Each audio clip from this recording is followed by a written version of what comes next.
Alright there, I'm Russell Brand, this is the Trews. Today we're looking at some Fox News coverage of the conflict between Israel and Palestine. The reason we sort of did this, we're talking about this issue, people keep asking. And the reason we haven't is because it's notoriously one of the issues that for millennia has been irresolvable.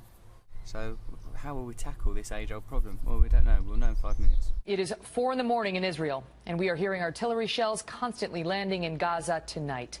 What about that, Brooke? What does it mean for us? Well, I think it means that we have to pay attention very, very closely, because there are several reasons why Americans should care very deeply about this current conflict. And number one, because of 9/11, because Hamas and Al-Qaeda are the same type of Islamist terrorist groups that are theologically motivated with the goal of destroying the West.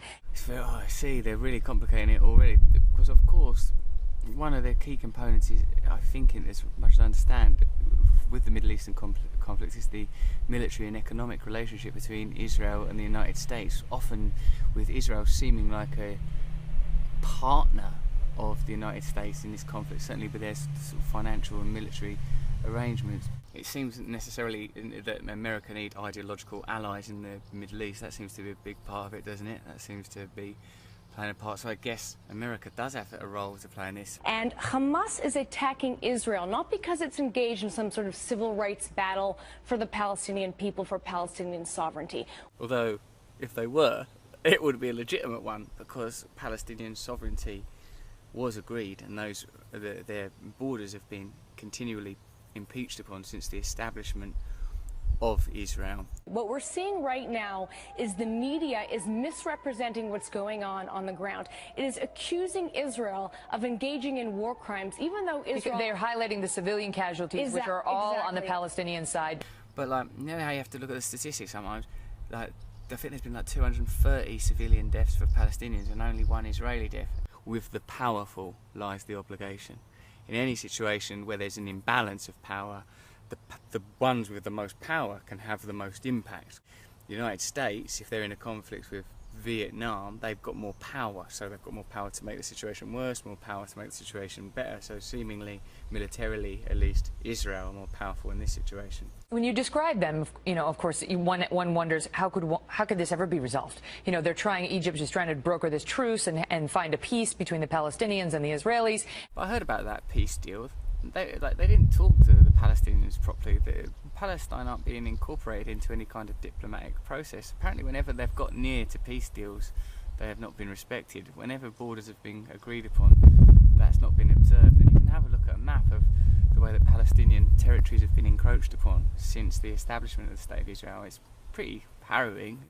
How can we ever, you watch the artillery shelling land and continue tonight, and you think, there's no way out. Hamas isn't going to say, okay, Israel, you get to exist. I think the only way that we can have a positive impact is for the West not to provide military or financial assistance to either side, to condemn violence on both sides and to insist on a peaceful solution. That's obvious, isn't it? That's obvious. Am I going to get in trouble for saying that properly? But I'm in a graveyard and I will die anyway. It becomes a propaganda tool for them to keep things going. They want this going further into the future. This is a PR war for Hamas. Hamas did not attack Israel because it thinks it's going to win. Hamas knows it's going to lose. Hamas's goal is to increase civilian casualties. I don't think Hamas's goal is to increase civilian casualties, but one way that we could find out what the goals of extremists on either side of the argument, however those extremists are dressed, whatever access to money and media those extremists have, is to say, look, no more. We, the international community, condemn all violence. No more violence from either side.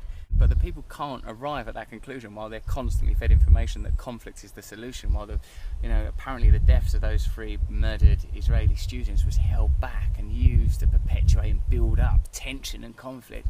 But we ain't got no consensus. None of us want that to be going on over there. We're all outraged by death on either side.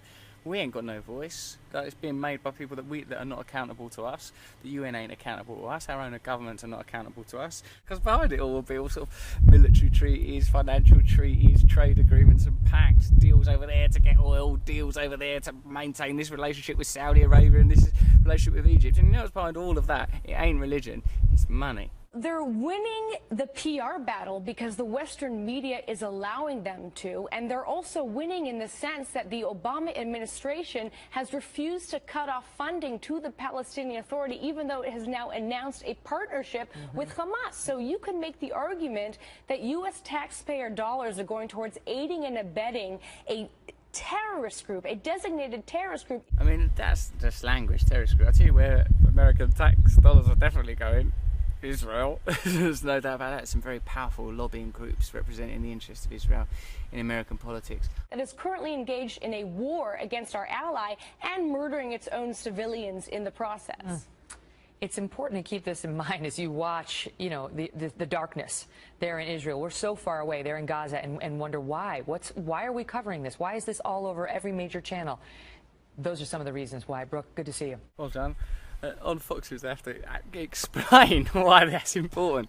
I've met lots of people in America. Some of them must be watching Fox News, much as I've met people who read the Daily Mail in England, and everyone's beautiful, basically, if that's the frequency that we choose to commune on, if that's the aspect of our consciousness we choose to elevate.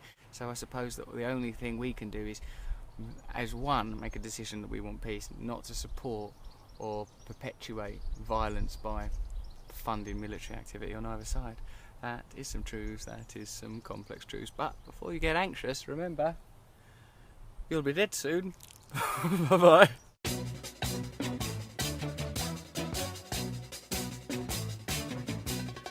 Nose is a tool that is abused to fool you and to leave you scared and confused.